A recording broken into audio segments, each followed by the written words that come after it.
Oi pessoal, hoje eu vim apresentar a minha biografia sobre uma das maiores cantoras, intérpretes, improvisadoras do mundo da música.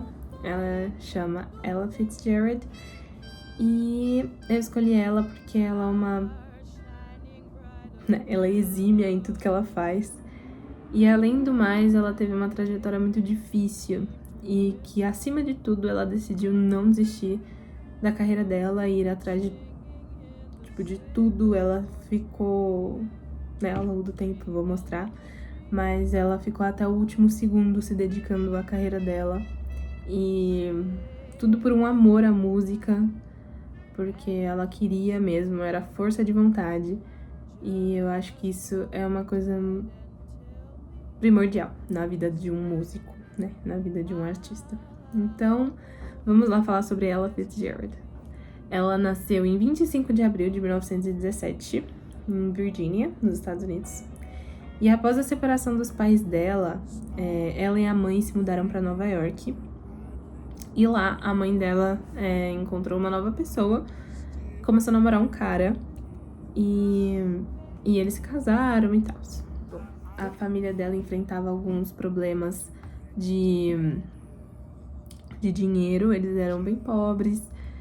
O padrasto dela trabalhava como cavador de valas e motorista, e a mãe dela era uma lavadeira. Mas mesmo assim, ela era uma criança muito feliz, ela era uma criança muito extrovertida, ela gostava muito de cantar, então ela começou a cantar na missa da igreja. E com o tempo, ela conseguiu ter aulas de piano. Então ela aprendeu a ler partitura, ela aprendeu música mesmo nessas aulas de piano. E ela era uma ótima aluna, ela era uma criança muito feliz, só que repentinamente a mãe dela faleceu num acidente de carro. E ela ficou só com o padrasto e com a minha irmã que ela tinha. E nesse tempo a vida dela meio que virou de cabeça para baixo, porque ela começou a ser abusada pelo padrasto dela. Então ela sofria de muito abuso, ela sofria de tudo possível, e ela fugiu com a tia dela pra Harlem, que era uma outra cidade. E só quando o padrasto dela faleceu, ela trouxe pra morar com ela a irmã. E aí, com o tempo, ela foi ficando meio incapaz de se adaptar com essa nova vida dela, numa nova cidade. E aí ela acabou entrando em um período muito conturbado. Ela largou os estudos e começou a trabalhar em lugares ilegais, como bordéis. Ela era vigia de cassinos. E nesse meio período ela foi pega, porque ela era menor de idade. E ela foi mandada para um reformatório. Nesse reformatório ela sofreu de tudo também. Foi abusada, foi assediada, de todos os tipos de problemas ela sofreu. E aí ela acabou fugindo, e aí depois que ela fugiu, ela foi morar na rua. Era a época da Grande Depressão dos Estados Unidos, então era uma época de economia estava ruim. Então ela morava na rua, ela dançava sapateado nas ruas para ganhar um dinheiro. E aí, com o tempo, ela foi fazendo apresentações e ela conseguiu dinheiro para sair da rua e para pagar aulas de piano. Então ela voltou a fazer as aulas dela de piano e aí foi isso. Mas aí, nesse sentido, ela tava fazendo as apresentações dela e ela foi pega de novo. Foi levada a um orfanato, que ficou mais 2 anos lá. Também sofreu abusos, novamente. E aí ela ficou 2 anos lá. Foram momentos muito tristes da vida dela, muito sofrimento.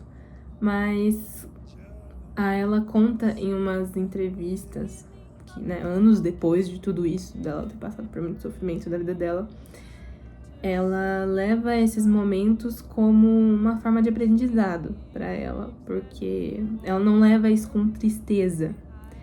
Por mais que foram momentos muito difíceis, ela não leva isso com tristeza, ela leva isso como uma forma de que inspirou ela a fazer a música dela, inspirou ela muito nas suas interpretações, então ela trazia muita profundidade nas suas interpretações por causa desse sofrimento que ela passou na vida dela. Então, em 1934, ela se inscreveu numa noite amadora lá no Teatro Apollo, que era um teatro que ela gostava muito de frequentar, que ela ouvia músicas e shows. E aí ela planejava dançar, porque ela dançava nas ruas, ela fazia o dinheiro dela com isso. Só que aí ela viu uma dupla de irmãs dançando também, e dançando muito, muito bem. E aí ela falou, eu acho que eu vou ter que trocar a minha ideia, vou mudar de ideia, porque senão eu não vou ganhar. Então ela tava pensando em ganhar.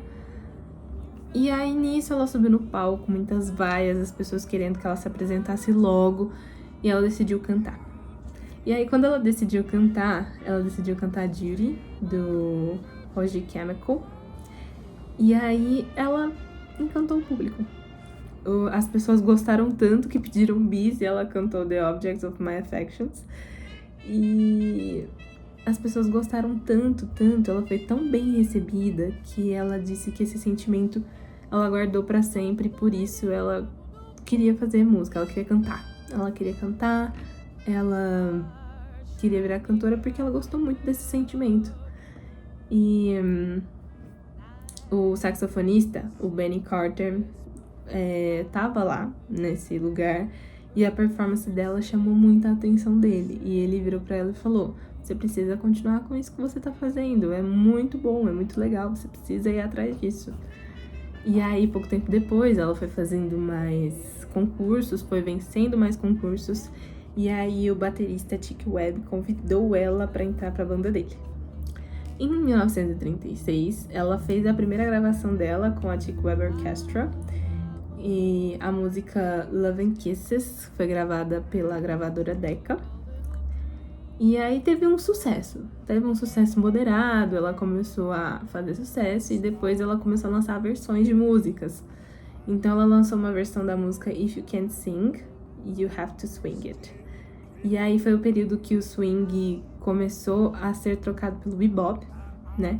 Começou a entrar mais o bebop. E aí ela começou a explorar o canto como instrumento, que foi o surgimento do scat singing, que foi uma técnica que se proliferou pelo mundo inteiro. Ela foi, sim, primordial nesse sentido, porque como ela tocava na Chick Webb Orchestra, ela pensou, por que eu não posso tentar transformar a minha voz nesses instrumentos aqui? Então ela se baseava nos instrumentos que ela ouvia.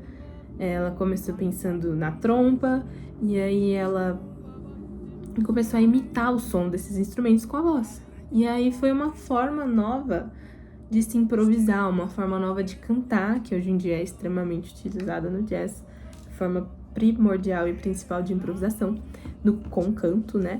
E ela colocou isso pro mundo, uma nova técnica que ela foi uma das primeiras a lançar isso. E em 1938, aos 21 anos, ela gravou a Take It a Task It, que foi um sucesso, vendeu muitas cópias, ela começou a crescer num sucesso de nível nacional, começou a ficar muito famosa nacionalmente nos Estados Unidos.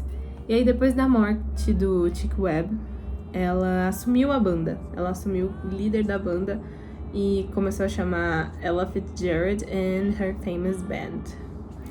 E aí, nesse mesmo período, ela se casou com uma outra pessoa chamada Benny Cornegay, mas rapidamente ela anulou o casamento, não. Ele era uma pessoa com antecedentes criminais e ela percebeu que não era pra ela aquele casamento. Bom, ela começou a fazer muito sucesso, deixou a banda pra seguir uma carreira solo em 1942. E aí ela foi contratada pela Decca Records. E aí ela começou a colaborar com vários artistas, inclusive o Dizzy Gillespie, numa turnê de 46. Ela se apaixonou pelo baixista da turnê, chamado Ray Brown, e aí sim ela se casou com ele, e aí ela adotou um filho chamado Ray Jr., e foram bem felizes nesse tempo que estavam juntos. Bom, o Ray, que era o atual marido dela, passou a trabalhar com o produtor, o Norman Granz. Ele trabalhava com esse produtor. E esse Norman, ele percebeu um talento muito grande da ela e quis que ela participasse de uma turnê chamada Jazz at the Philharmonics. E aí, mais tarde, ela tornou uma das principais cantoras da gravadora dele, que era a Verve. Bom, sobre a direção dele, do Norman Granz, tipo, ela estourou, a carreira dela foi alavancando cada vez mais. Foi na época que ela lançou os álbuns dela com Louis Armstrong, começou a lançar os songbooks. Ela reinterpretou obras de clássicos, como os irmãos Gershwin, o Duke Ellington, Cole Porter. E isso fez com que ela alavancasse na carreira dela. E isso foi muito importante para ela.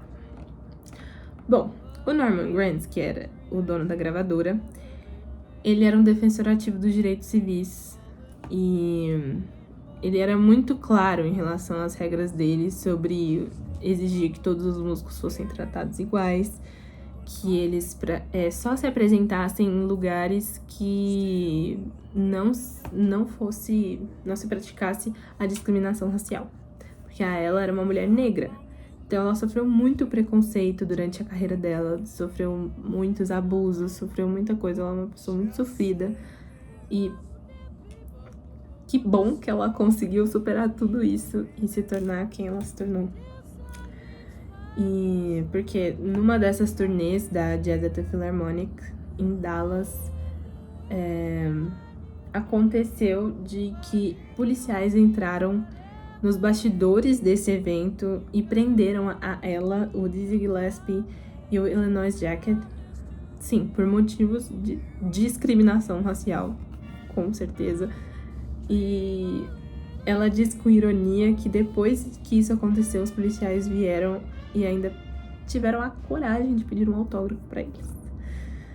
Péssima história, mas isso mostra que ela sofreu muito durante a vida dela e ela conseguiu ultrapassar tudo isso. Em 1963, a Verve Records foi vendida à MGM e eles não quiseram renovar o contrato com ela. Então, ela começou a gravar com diferentes gravadoras, foi pra Atlantic, Capitol e depois a Reprise, e aí ela lançou vários sucessos e depois de um tempo ela voltou a trabalhar com Norman Granz, só que agora na Pablo Records, outra gravadora, lançando também muitos sucessos. Com o tempo ela foi enfrentando muitos problemas de saúde, fazia muitos shows, viajava o mundo inteiro. Numa dessas, em 74, ela se apresentou em Nova York ao lado de Frank Sinatra e Count Basie, o histórico, para a época. E também foi muito homenageada com vários prêmios, com vários reconhecimentos. Em 86, ela passou por uma cirurgia cardíaca e, com isso, ela descobriu depois uma diabetes, que foi prejudicando a visão dela. E muitas pessoas falavam que ela jamais ia voltar a cantar, muitos rumores surgiram, mas ela persistiu. Ela continuou cantando, fazendo aquela rotina de shows dela, mesmo doente, com problemas. Ela continuou, ela era uma pessoa muito teimosa, sim. Todos falavam que ela precisava descansar, que ela precisava dar uma pausa na carreira, e ela falava que não, que ela ia continuar fazendo os shows. Ela lançou mais de 200 álbuns, 2.000 músicas, sim, um estouro. E em 91 ela realizou o seu último concerto no Carnegie Hall, lá em Nova York. E com o agravamento das diabetes, ela acabou passando por mais problemas, teve que amputar as 2 pernas.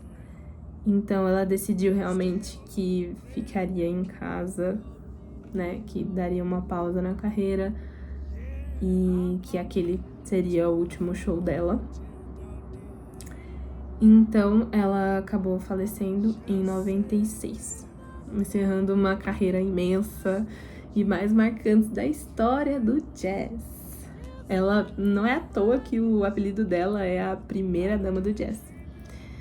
E ela é uma inspiração de muitos cantores, não só cantores como músicos, por causa da história de vida dela. Assim, ela foi primordial no sketch, ela era muito boa, era uma cantora, uma intérprete maravilhosa, mas a história de vida dela demonstra que a gente tem que ser persistente, que não basta, assim, estudar e tal, você tem que querer, você tem que ir atrás, e ela fez isso e chegou onde chegou.